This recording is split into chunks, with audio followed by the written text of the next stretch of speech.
नमस्कार, मैं श्रुति सिंह। स्वागत है आप सभी का इनसाइड झारखंड न्यूज के इस बुलेटिन में। चलिए जानते हैं आज की कुछ खास खबरों के बारे में। खबरों की शुरुआत करते हैं राजधानी रांची से। राजधानी रांची स्थित भाजपा प्रदेश कार्यालय में पूर्व मंत्री लुइस मरांडी एवं विधायक अपर्णा सेनगुप्ता के द्वारा संयुक्त प्रेस वार्ता को संबोधित किया गया। इस प्रेस वार्ता के माध्यम से पूर्व मंत्री लुइस मरांडी ने कहा कि वर्तमान राज्य सरकार ने 4 वर्षों में जनता की आंख में धूल झोंकने का काम किया है। पूर्व मंत्री लुइस मरांडी ने कहा कि समाज कल्याण विभाग में आंगनबाड़ी केंद्र की सेविका सहायिका को सरकार किसी भी तरह का यूनिफॉर्म उपलब्ध नहीं कर पाई।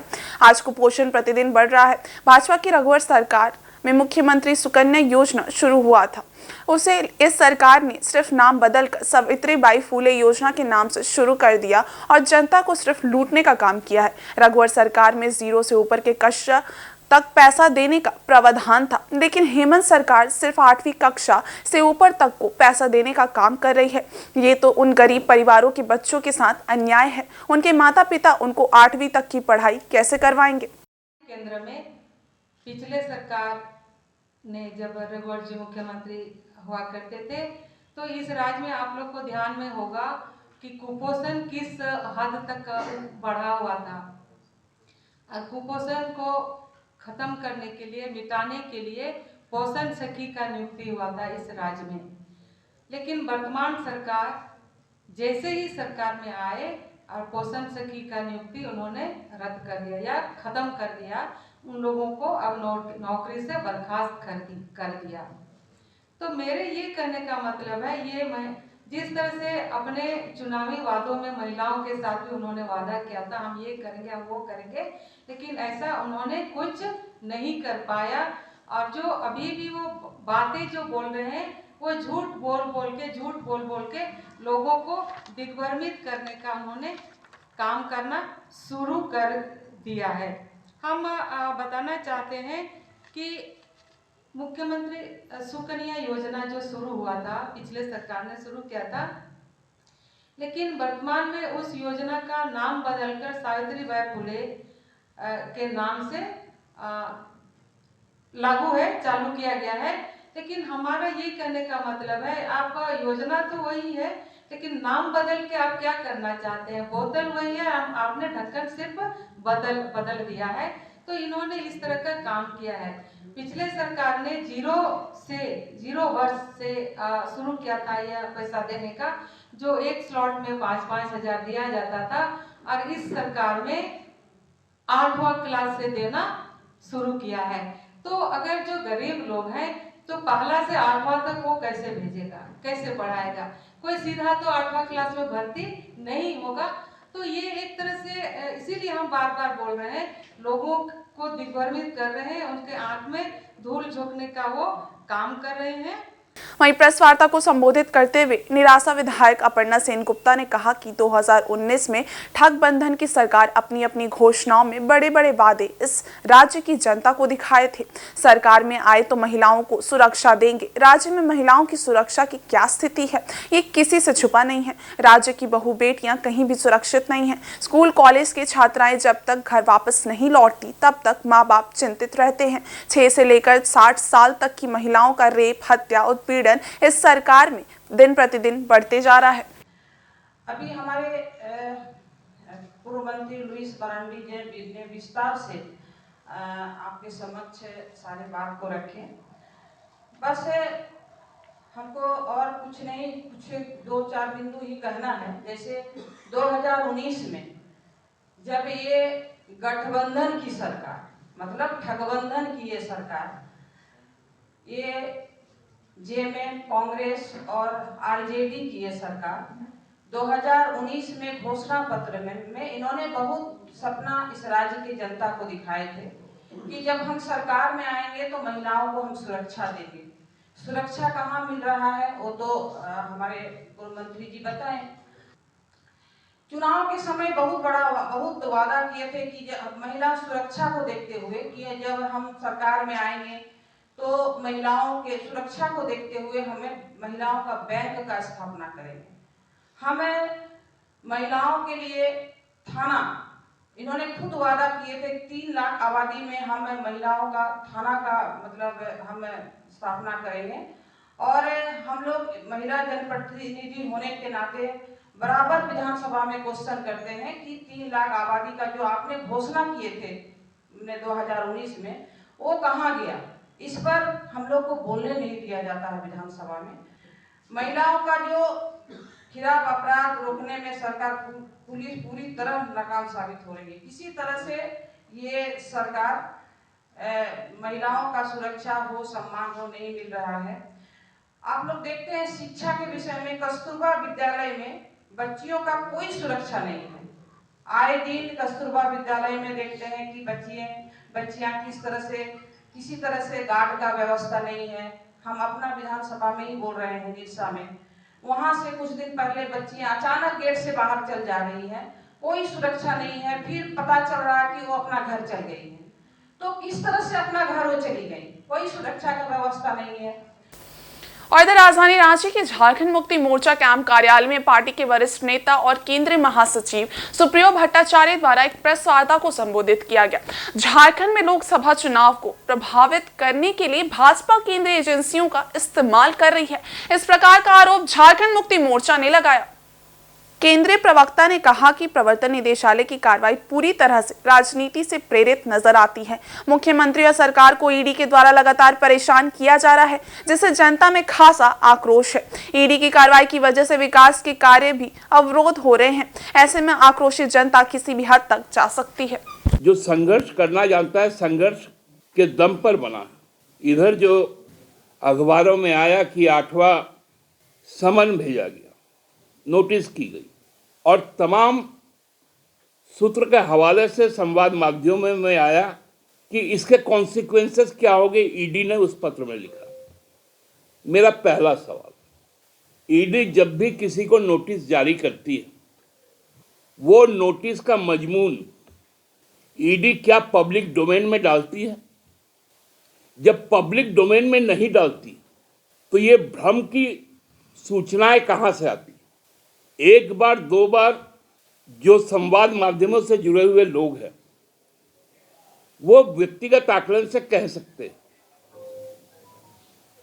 लेकिन लगातार इस तरह की खबरें आना और एक तरह की खबर आना, ये कोई साधारण सी बात नहीं है। इधर राज्य में महिला बाल विकास एवं सामाजिक सुरक्षा विभाग की ओर से चलाई जा रही योजनाओं से बड़े पैमाने पर सामाजिक सुरक्षा का दायरा बढ़ रहा है। विभागीय सचिव के एन झा ने रांची में आयोजित संवाददाता सम्मेलन को संबोधित करते हुए बताया कि राज्य में विधवा विवाह को प्रोत्साहित करने के लिए योजना चलाई जा रही है, जिसके तहत विधवा से विवाह करने वाले व्यक्ति को 2 लाख रुपए सम्मान राशि दी जाएगी।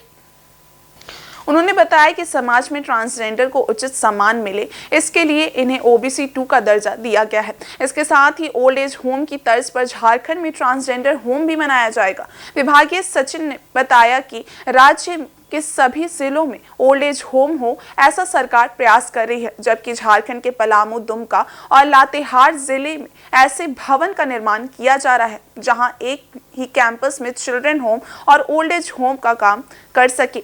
उन्होंने बताया कि विभाग में मानव संसाधन की कमी ना हो, इसके लिए CDPO और लेडी सुपरवाइजर की वैकेंसी निकाली गई है। इसके साथ ही आंगनबाड़ी सेविका और सहायिका की सेवानिवृत्ति उम्र सीमा 62 वर्ष की गई है।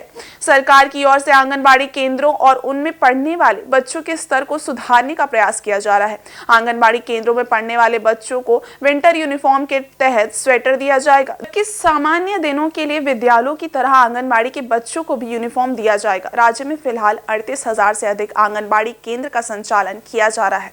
इनमें 25,000 आंगनबाड़ी केंद्रों का अपना भवन है। विभागीय सचिव ने बताया कि 6800 नए आंगनबाड़ी केंद्र बनाने पर काम चल रहा है, जहां टीवी समेत अन्य सुविधाओं का पूरा ख्याल रखा जाएगा। सरकार मातृ कल्याण पर भी फोकस कर रही है। इसके तहत महिलाओं को प्रसव के बाद मातृ किट का वितरण किया जाएगा। एक अन्य योजना के तहत 20 से 45 उम्र की सभी महिलाओं को मुफ्त सैनिटरी पैड का वितरण किया जाएगा। कुछ क्वालिफिकेशंस नॉर्म्स थे, जिसके कारण से लाभुकों की संख्या काफ़ी कम थी, और तो इसके क्राइटेरिया को भी रिलैक्स किया गया। 1-2 एक्सक्लूजन क्राइटेरिया को छोड़ के कि जो गवर्नमेंट जॉब में नहीं हो, पेंशनर नहीं हो, इनकम टैक्स पे ही नहीं हो, ब्रॉडली इस सारे लोगों को कवर कर लिया गया इसमें। और इसका परिणाम ये हुआ कि आज के डेट में जो पेंशनर की संख्या है 35,68,000 और अगर पिछले % का इंक्रीज है। और सिर्फ अगर स्टेट पेंशन जो राज्य संपोषित पेंशन था उसमें हमारा इंक्रीज 3 गुना से ज़्यादा हो गया है। हम लोग 6,60,000 लगभग लाभुक हुआ करते थे, आज के डेट में वो 23 लाख से ज़्यादा है। इसी को लेके अभी एक नई सोच आई कि जो वृद्धावस्था जो कॉन्सेप्ट है उसको अब 60 साल में नहीं बांध सकते हैं। जो डिफरेंट सोशियो इकोनॉमिक बैकग्राउंड के लोग हैं, जिनका आर्थिक और सामाजिक स्तर अलग अलग है, उसका बुढ़ापा डिफरेंट चरण में आता है।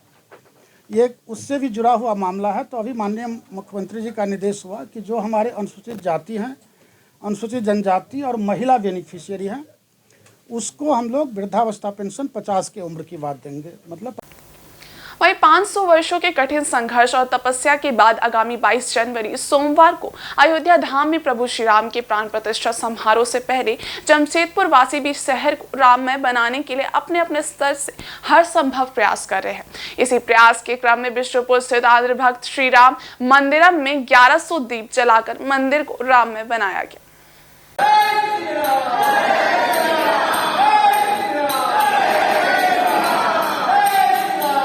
इस क्रम में राम भक्तों ने भगवान श्री राम की पूजा अर्चना कर 1100 दीपों के माला से जय श्री राम लिखा, जिसके बाद पूरे उत्साह से श्री राम के जय घोष हुए और सभी के बीच प्रसाद वितरण किया गया। वहीं सिने तारिका माधुरी दीक्षित के प्रशंसक पप्पू सरदार भी कार्यक्रम में शामिल हुए और भगवान श्री राम का बैच आम लोगों के बीच निःशुल्क वितरण का अभियान शुरू किया। इससे पूर्व उन्होंने बिष्टुपुर स्थित आंध्र भक्त श्री राम मंदिर में मंगलवार को पूजा अर्चना एवं आरती की। इस मौके पर उन्होंने कहा कि अयोध्या धाम में बन रहे प्रभु श्री राम के भव्य और दिव्य मंदिर निर्माण को लेकर पूरे देश के साथ हमारे जमशेदपुर में भी उत्साह का माहौल बना हुआ है।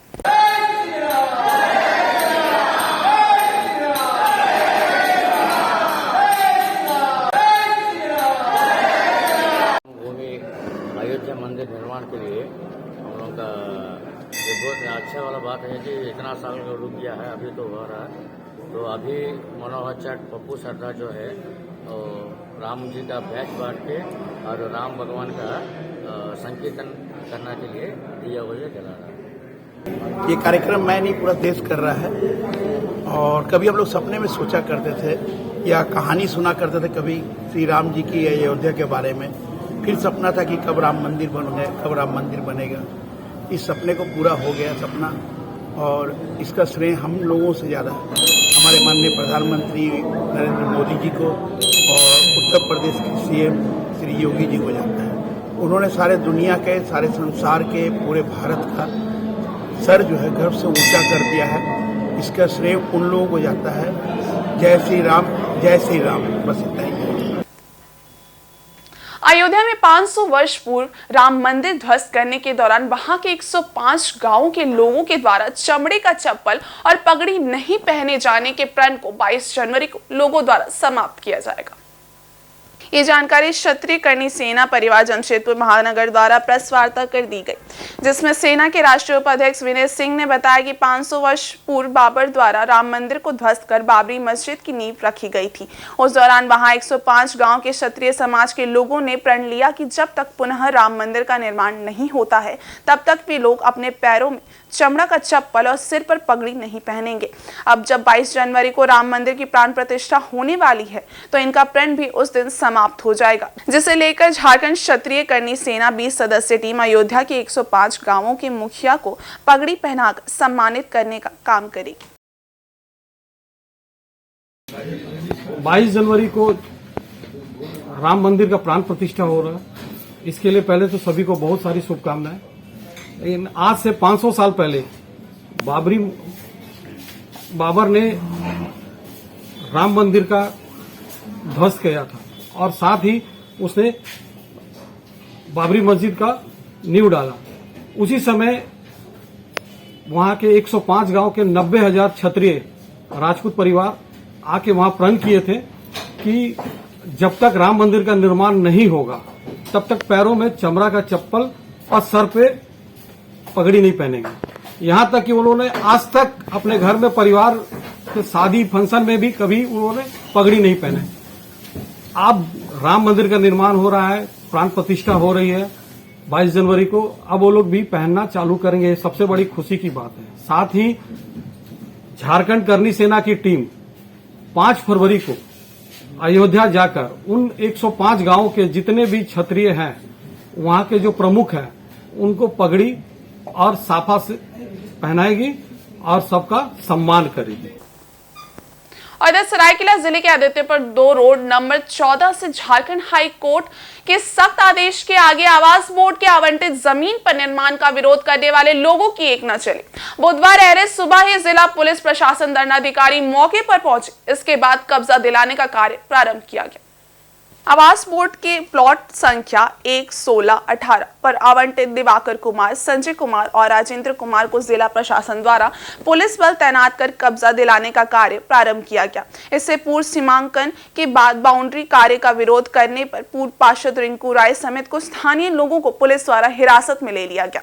इसके बाद निर्विरोध तरीके से सीमांकन कर कब्जा दिलाने का कार्य जारी है। हाईकोर्ट के सख्त आदेश को देखते हुए पुलिस अधीक्षक द्वारा जिले के पुलिस बल और कई थानों के प्रभारी को मौके पर प्रतिनियुक्त किया गया है, जिसमें मुख्य रूप से कांड्रा, गम्हरिया, आरआईटी समेत ट्रैफिक प्रभारी मुस्तैद रहे। गौरतलब है कि इससे पूर्व शनिवार को कब्जा दिलाने को लेकर पूर्व पार्षद समेत स्थानीय लोगों द्वारा 3 दिनों के लिए अभियान रोके जाने का आग्रह किया गया था, जिसके बाद 17 तारीख तक की मोहलत दी गई थी, जिसे लेकर बुधवार सुबह से ही दखल दिलाने का कार्य जारी है।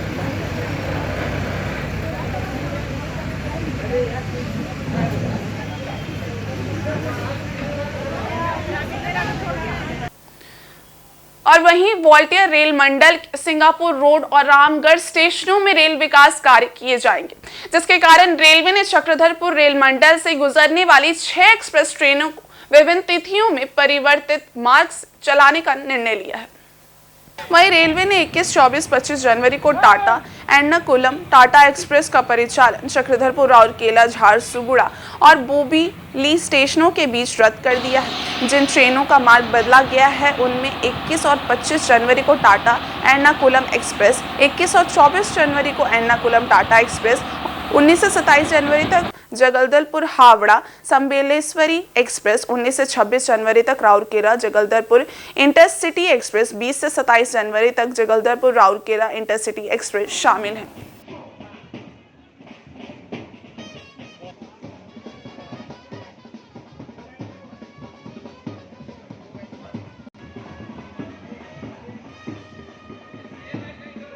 वहीं चाईबासा के कांग्रेस भवन में भारत जोड़ो न्याय यात्रा को लेकर पश्चिमी सिंहभूम जिला कांग्रेस कमेटी ने एक बैठक की है।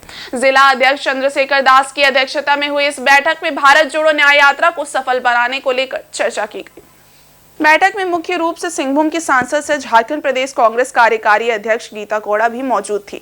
गीता कोड़ा ने कहा कि भारत जोड़ो न्याय यात्रा में गरीब, बेरोजगार, किसान, दबे कुचले लोग, व्यापारी सहित ऐसे लोगों को जोड़ने का लक्ष्य है जिनके साथ केंद्र सरकार अन्याय कर रही है। पीड़ितों की आवाज को सड़क से सदन तक पहुंचाने के लिए ही न्याय यात्रा कांग्रेस निकाल रही है, जिसका नेतृत्व राहुल गांधी कर रहे हैं। राहुल गांधी की इस यात्रा से जनता को आर्थिक, सामाजिक और राजनीतिक न्याय मिलेगा। मालूम रहे कि भारत जोड़ो न्याय यात्रा झारखंड के 13 जिलों से होकर गुजरने वाली है। कई हमारी महिला बहनों के साथ में अत्याचार हो रहा है। उनके शासित प्रदेशों में अगर महिलाओं के साथ अत्याचार हो रहा है, कोई अगर आवाज उठाने जा रहा है तो उसको रोका जा रहा है। आप लोगों को हाथरस कांड भी याद होगा, जिसमें उस बच्ची को रात के अंधेरे में जला दिया गया। तो इस तरह की जो अन्याय हो रही है, उन सब को लेकर के आदरणीय राहुल गांधी जी ये न्याय यात्रा कर रहे हैं, जिसका मुख्य लक्ष्य है सामाजिक न्याय, आर्थिक न्याय, राजनीतिक न्याय। इसमें सारी चीजें समाहित। एक सांसद होने के नाते हम लोग संसद भवन में कई बार बातों को रखने का हम लोगों ने प्रयास किया। हमारे नेता ने भी कई बार कहने का प्रयास किया, लेकिन किसी न किसी कारणवश सेशन को चलने नहीं दिया जाता और उसका इल्जाम विपक्ष पर लगा दिया जाता है, क्योंकि विपक्ष नहीं चलाने देता। भाई हम सवाल पूछना चाह रहे तो आप हमारे ऊपर ही इल्जाम लगा दे रहे। क्या हम सवाल नहीं पूछ सकते? हम भी जनप्रतिनिधि हैं, हमें भी विपक्ष का दर्जा जनता नहीं दिया है। विपक्ष का मतलब है सवाल करना, सरकार से सवाल करना, और वो सवाल भी अगर हमें नहीं करने दिया जाए तो ये कहाँ न्याय है। वहीं वाणिज्यिक कोयला खदानों की नीलामी और कोयला क्षेत्र में अवसरों को ढूंढने के लिए रांची में कोयला मंत्रालय की ओर से रोड शो का आयोजन किया गया। इस मौके पर कोयला सचिव अमृतलाल मीणा ने वीडियो कॉन्फ्रेंस के माध्यम से निवेशकों को संबोधित करते हुए कहा कि पिछले 3 साल में कोयला माइनिंग के क्षेत्र में क्रांतिकारी बदलाव आया है। कोयला के क्षेत्र में झारखंड का महत्वपूर्ण स्थान है। इस क्षेत्र में कोयला मंत्रालय को राज्य सरकार का अच्छा सहयोग मिल रहा है। निवेशकों को संबोधित करते हुए उन्होंने कहा कि कोयले का वाणिज्यिक खनन काफी सुरक्षित और अपार संभावनाओं से भरा हुआ है। निवेशकों की भ्रांतियों को दूर करते हुए सचिव अमृतलाल मीणा ने कहा कि कमर्शियल कोल माइनिंग के क्षेत्र में बैंक आसानी से फाइनेंस की सुविधा देते हैं। निवेशकों को संबोधित करते हुए उन्होंने कहा कि लॉन्ग टर्म को देखते हुए कमर्शियल कोल माइनिंग सबसे ज्यादा लाभ देने वाला सेक्टर है। रॉयल्टी, डीएमएफ और एनमेट के बारे में बताया। झारखंड राज्य का कोयला सेक्टर को अत्यंत महत्वपूर्ण रोल है झारखंड का देश की एनर्जी सिक्योरिटी में, और देश का जो इंपोर्ट है कोयले का उसको घटाने में भी झारखंड राज्य का बहुत बड़ा योगदान है, क्योंकि कोकिंग कोल जो बड़े क्वांटिटी में और बड़े मूल्य में इंपोर्ट होता है उसका खजाना मात्र झारखंड में है। देश की जो इंपोर्ट रिडक्शन स्ट्रेटेजी है उसमें झारखंड राज्य का बहुत ही महत्वपूर्ण सहयोग आने वाले समय में होने वाला है। Secretary mines government of Jharkhand ने रेवेन्यू, रॉयल्टी, डीएमएफ और एनमेट के बारे में बताया। आने वाले समय में जैसे ही सीसीएल, बीसीसीएल, ईसीएल और captive and commercial mines production में आएंगी तो झारखंड राज्य को कोयले से मिलने वाले राजस्व में बहुत बड़ी वृद्धि होगी। वहीं कोयला मंत्रालय की ओर से आयोजित रोड शो के दौरान झारखंड की बेटी अमीषा केरकेटा को सम्मानित किया गया। अमीषा ने जूनियर विश्व मुक्केबाजी में रजत पदक जीतकर झारखंड का मान बढ़ाया है। उनकी इस उपलब्धि पर उन्हें बॉक्सिंग किट और 3 लाख रुपए के चेक देकर सम्मानित किया गया। कैटेगरी में काफी उत्कृष्ट प्रदर्शन किया और फाइनल में पहुंचकर रजत पदक हासिल करते हुए देश को गौरवान्वित किया है। सुश्री अमीषा केरकेटा ने फाइनल तक से मुकाबला करते हुए विजय हासिल किया है। इन्होंने अमीषा झारखंड की रहने वाली और इधर जंगली बंदर से हल्दी पोखर के लोग काफी परेशान हैं। दूसरे दिन बंदर ने 3 लोगों को काट डाला है।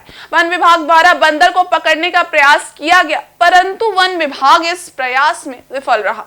मुखिया ने वन विभाग को मांग पत्र सौंपते हुए घायलों का इलाज कराने एवं मुआवजे की मांग की है। बताते चले कि पोटका के कोवाली थाना क्षेत्र के हल्दी पोखर के लोग इन दिनों जंगली बंदर से काफी परेशान नजर आ रहे हैं। साथ ही वे अपने बच्चों को सावधान करते नजर आ रहे हैं। वहीं खुले में घूम रहा जंगली बंदर लोगों को अपना शिकार बना रहा है। अब तक 2 दिनों में 2 महिला समेत 8 लोगों को बंदर द्वारा काटा गया है। एक की स्थिति काफी गंभीर बताई जा रही है, जिसका इलाज टीएमएच में चल रहा है। तो वहीं दूसरी ओर बंदर द्वारा एक महिला के चेहरे पर मंगलवार को काटे जाने से उसकी भी स्थिति गंभीर है। यायावर के रूप में मांग कर खाने वाले 2 साधुओं को भी जंगली बंदर ने अपना शिकार बनाया, जिसके कारण मंगलवार को एक महिला समेत 3 लोग घायल हो गए। वहीं पंचायत की मुखिया देवी कुमारी भूमिज द्वारा वन विभाग की टीम को बुलाया गया। वन क्षेत्र राखा माइंस की टीम बंदर पकड़ने जाल लेकर हल्दी पोखर पहुंची, मगर वन विभाग की टीम को देखते ही बंदर भागने में सफल रहा। वहीं वन विभाग की टीम को मुखिया द्वारा मांग पत्र सौंपते हुए घायलों को उपचार करने एवं मुआवजा देने की मांग की गई है। साथ ही वन क्षेत्र से आए पदाधिकारी ने घायलों का हाल चाल जाना। एक जंगली बंदर के द्वारा भारी उत्पात मचाया गया है बाजार क्षेत्र में। कल लगभग 5 लोगों को घायल करके एक की स्थिति गंभीर हो चुकी थी, जिनका टीएमएच में इलाज के लिए उन्हें लेकर गया है।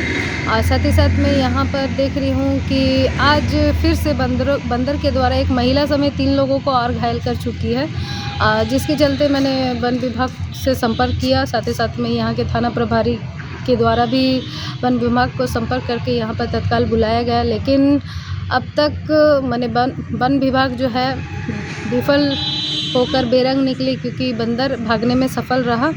और ऐसी स्थिति को देखते हुए आज जितने भी घायल हैं उन सभी का इलाज के लिए मैंने मुआवजा का वन। वहीं टुसू झारखंड संस्कृति की झलक देता है। परंपरा को बचाए रखने के लिए टुसू मेले का आयोजन किया जाना अत्यंत आवश्यक है, जिससे आपसी मेल जोल और भाईचारा को भी बढ़ावा मिलता है। उक्त बातें जमशेदपुर प्रखंड के पूर्वी काली माटी के मुखिया प्रभुराम मुंडा ने जमशेदपुर के परसुडी थाना अंतर्गत सोपोडेरा गांधी मैदान में आयोजित विराट टुसू मेला में कही।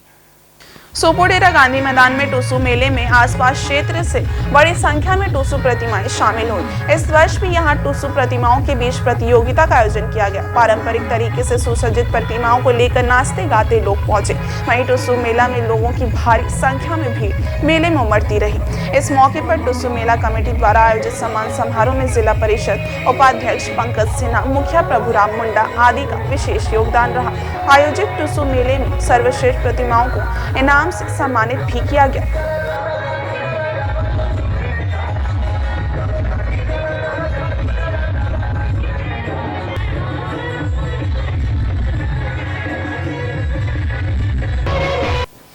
वहीं चक्रधरपुर के रेलवे पोर्टर खोली में स्थित श्री श्री आदि काली पीठ मंदिर से 21 जनवरी को प्रभु श्री राम की भव्य शोभा यात्रा निकाली जाएगी। ये आयोजन अयोध्या में प्रभु श्री राम के मंदिर उद्घाटन और प्राण प्रतिष्ठा को लेकर किया जा रहा है।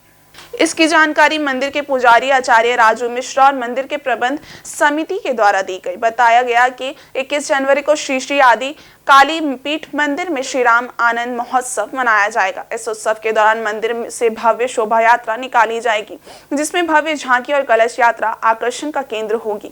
इसकी तैयारी को लेकर श्री राम और हनुमान जी के बड़े बड़े झंडे, पगड़ी, पट्टा आदि की व्यवस्था मंदिर प्रबंधन के द्वारा की जा रही है। बताया गया कि ढोल नगाड़ों के साथ युवतियां स्कूटी पर भगवा पगड़ी पहनकर शामिल होंगी। इसके बाद मंदिर में भव्य आरती और दीप प्रज्वलन का भी आयोजन होगा। इस शोभा यात्रा में बड़ी संख्या में भक्त शामिल होंगे। इसके सफल आयोजन को लेकर मंदिर प्रबंधन समिति लगातार तैयारी में जुटी हुई है। समिति के द्वारा शहर के सभी भक्तों से शोभा यात्रा में शामिल होने की अपील की गई है। मौके पर रोशन सिंह, विजय कुमार, रामाधार श्रीवास्तव मौजूद थे। रामलला का जो है आज प्राण प्रतिष्ठा का कार्य प्रारंभ हो चुका है अयोध्या में, और इस आनंद उत्सव में पूरे भारतवर्ष के सनातनी प्रयास में लगे हुए हैं कि जो है काफ़ी ज़्यादा जो है आनंद से हम लोग अपने घरों में, मंदिरों में जो है झांकियों में शामिल हों, पुण्य का जो है भागी बने। और इस तरह का जो है तैयारी हमारे काली पीठ स्थान से किया गया है।